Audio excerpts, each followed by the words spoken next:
Edo enwe mate bi manivye doku de. So kma na rije nania wagimaje nwa wewi. My fellow Nigerians and my beautiful Edo Bini people, this is the chief of staff to the governor of Edo State. That is Honorable Ijoha Osaigbovo. He just granted an interview with Shehu. Listen to that. The question and the response to that question. I have come to realize one thing in Edo State and Nigeria in general.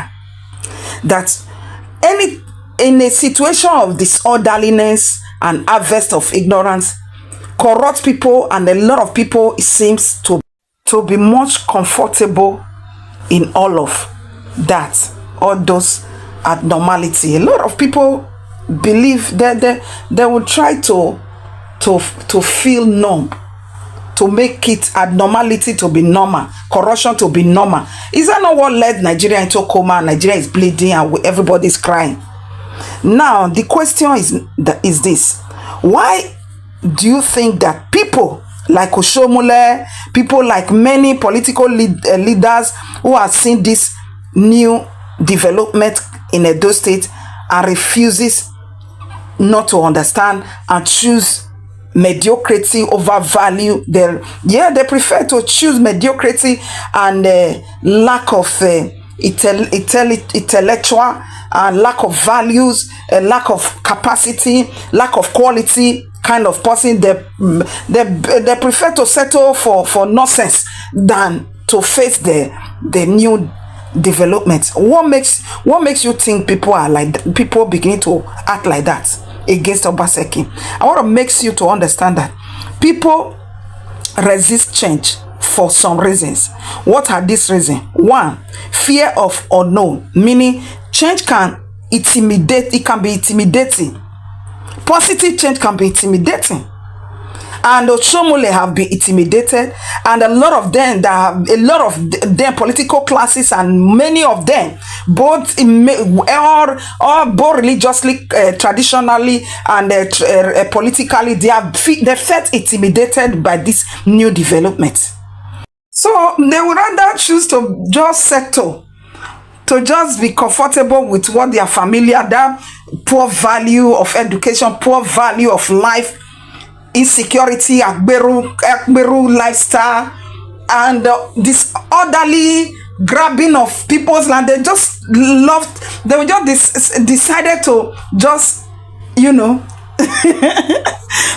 would just prefer that than technology, than values, creativity, and enabling environment for our children to see reason to come back home, that their rascality have driven to desert and different parts of the world. They have been looking forward to say one day they are thinking to come back home, to come and invest on their land. But when all this Akberu, you are giving them a chance, your children will just see the craziness. They will not see any reasons to come back home. Doing what? So all these corrupt people, they will rather prefer corrupt system. They prefer that than good values. Another reason of their fear is loss of benefits. They are both traditionally, religiously, and political corrupt leaders in Edo State. Some of them are very corrupt.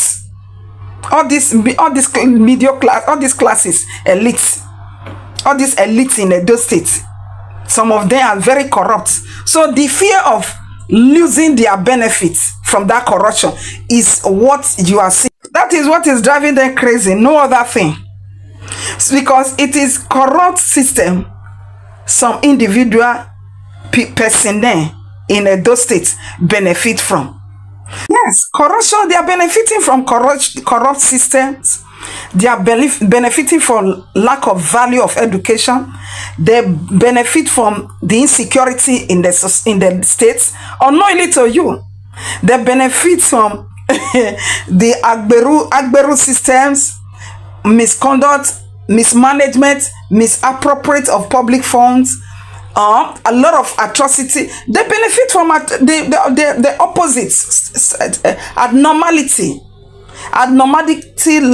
life for the people. So they benefit from all those insanity. So listen to the question and answer of the chief security officer of Edo State. This is crazy. Governance. You understand? We started running government as the way you run your personal business. You understand? You don't spend what you don't earn. You understand? So these guys that you're talking about, sure, I must tell you this. I see your program and I see your followers and all. You are trying to push Nigerians to where we should be. We are all today very, very unhappy with the sorry state of things. Power lies with the people. It doesn't lie with one or two leaders that are here and there. They'll tell you that, oh, like the tortoise in the old folk tale, I represent all of you. No. We have a critical mass of young people today that are in a very huge number or percentage of the population. You know, and these guys, they know what governance is supposed to be. They are well read. So who takes care of them? It's the government, and they are the government. They are the people. So the political actors, they are not happy with Obaseki because Obaseki decided that, look, it's the people that have the power. The people first. That is what service is about. Is that the case, Dr. What I've seen, the issue of Edo State is this. Cultural factors, some social and cultural factors, is that in Edo State, corruption, the issue of corruption we are also suffering from in Nigeria, has deeply ingrained mightily. Sin is not seen as normal part of life. Normal part of life. So to change this narrative, to change these deep-rooted practices, come on, deep-rooted practices, it must be challenging, big one. That is what Obaseki, in his own wisdom, he said this is a fight between darkness and light. Is it not? Philip Shaibu wanted to be governor, and for Christ's sake, there's this arrangement that has been there. What happens to equity, fairness, and justice? You understand? If he had accepted that Philip Shaibu would become governor, Philip Shaibu would still be here today. Oroide left because he did not win the Senate election, primary, sorry. So the governor says, you guys go to the field. The election is a game of, if you have the numbers, you win. Oroide didn't have the numbers, so he had to leave. So if you also know politics, or like these old school politicians, it's about what I can get for myself. So if they don't get it today, tomorrow they jump ship. So, but beyond that, Dr. Osaigbovo, is what, I don't know, the governor will be telling the Edo people. Because I've had conversations with people about Edo politics, and the questions they were asking is, what has Obaseki done? So much that he could use to convince the people of Edo State when they go to the polls, because they call him the MOU governor. They say a lot of MOUs, but little action. A lot of infrastructure promises, but nothing to show for it. What will you be saying? You are probably one of the closest person to him in terms of administration of the state. How do you convince, if you have one single shot or one opportunity to make one single sentence about the performance of Governor Obaseki in the last 7 years, how do you convince the people of Edo State that he is a man that should be believed in, or his legacy can be pointed at? I have a couple to throw at you. Number one, this was the epicenter of prostitution and illegal immigration 8 years ago. But immediately Obaseki came in, he took care of that.